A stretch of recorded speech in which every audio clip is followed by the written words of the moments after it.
I want to share with you a story about my father. He beat me for 15 years.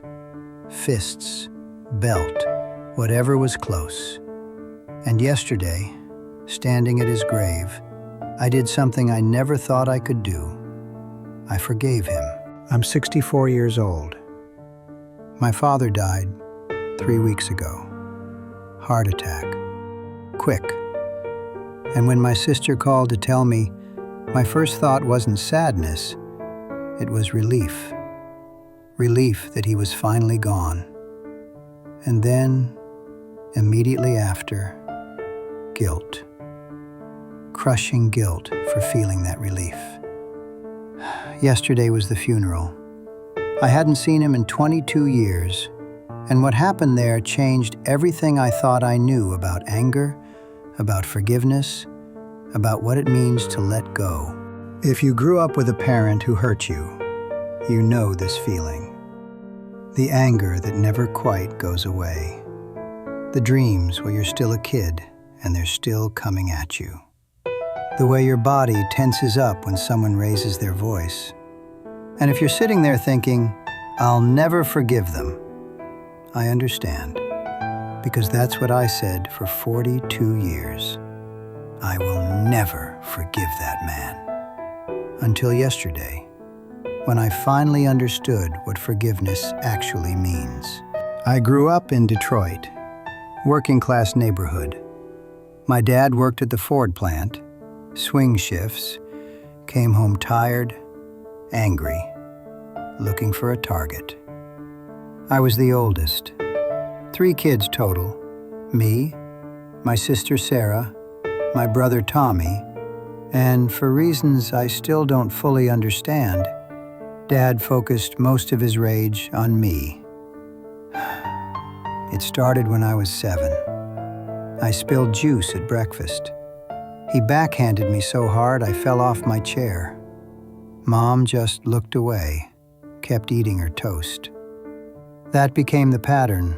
Any mistake, dropped a glass, bad grade, came home late, meant a beating. Not spanking, beating. Closed fists, belt buckle. Once, a wooden chair leg. The worst was the randomness. Sometimes I'd break a rule and nothing happened. Other times, I'd do everything right and he'd find a reason. You looked at me wrong. You're too loud. You think you're better than me. I learned to read his moods, the way he held his shoulders when he walked through the door, the set of his jaw. The first beer was usually okay. By the third, I'd try to disappear. People who didn't grow up like this, they don't understand what it does to you. You're always waiting, always on edge. Even when things are calm, you know it's temporary. I wet the bed until I was 12. From fear, got beaten for that too. I failed 9th grade because I couldn't concentrate. Too busy being terrified. Got beaten for that. I started stuttering when I was 13. Couldn't get words out when I was scared, which made him angrier, which made me stutter more. Vicious circle. My mom never stopped him. Not once. She'd leave the room, go to the store, find something to do in the basement. I hated her for that. Maybe more than I hated him. Because at least he was consistent. He was angry and violent, and I knew where I stood. But her, she was supposed to protect me, and she chose not to. The last time he hit me, I was 17, almost done with high school. I'd gotten into community college, was planning to leave, get out, never come back. He came home drunk. I was watching TV. He told me to turn it off. I said, just let me finish this show. He yanked me up by my shirt, punched me in the face, split my lip. I tasted blood. And something in me broke. I shoved him back. Hard. He stumbled. Nobody had ever fought back.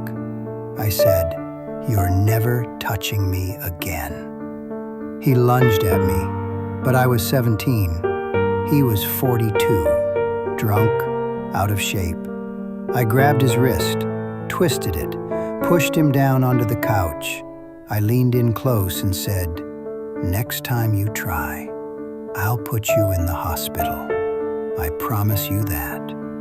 He never hit me again, but the damage was done. I left 3 months later, moved to Ann Arbor for college, didn't give them my new address, changed my phone number. My sister kept calling. "Dad's different now. He's sorry.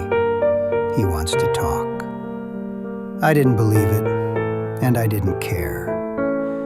I built a life, got married, had 2 kids, good job in insurance, bought a house in the suburbs. From the outside, I was fine, successful, normal. But inside, I was still that scared kid, waiting for the hit. I couldn't handle conflict. If my wife raised her voice even slightly, I'd shut down, couldn't breathe, had to leave the room. I never spanked my kids, never even yelled. I was so terrified of becoming him that I swung too far the other way. My kids could get away with anything because I was too scared to discipline them. My therapist. I've been in therapy since I was 25. She said I had PTSD from childhood, that the beatings were trauma, that I needed to process it. I said, "I've processed it. I hate him. I'll hate him until he dies." That's my process. 3 weeks ago, my sister called. Dad had a heart attack. He's gone. I felt that relief, immediate, powerful relief. He's dead. He can't hurt anyone ever again. And then, right after, the guilt. What kind of person feels relief when their father dies? My wife hugged me, said, "It's okay to feel how you feel." But it wasn't okay, because mixed in with the relief was this other thing, this weight, this unfinished business. My sister asked if I'd come to the funeral. I said no.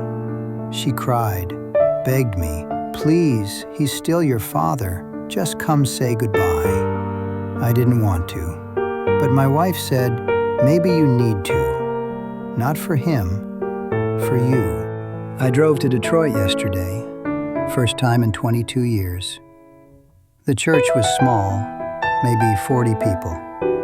His co-workers, some neighbors, my mom, my sister and brother. The casket was open. I made myself look.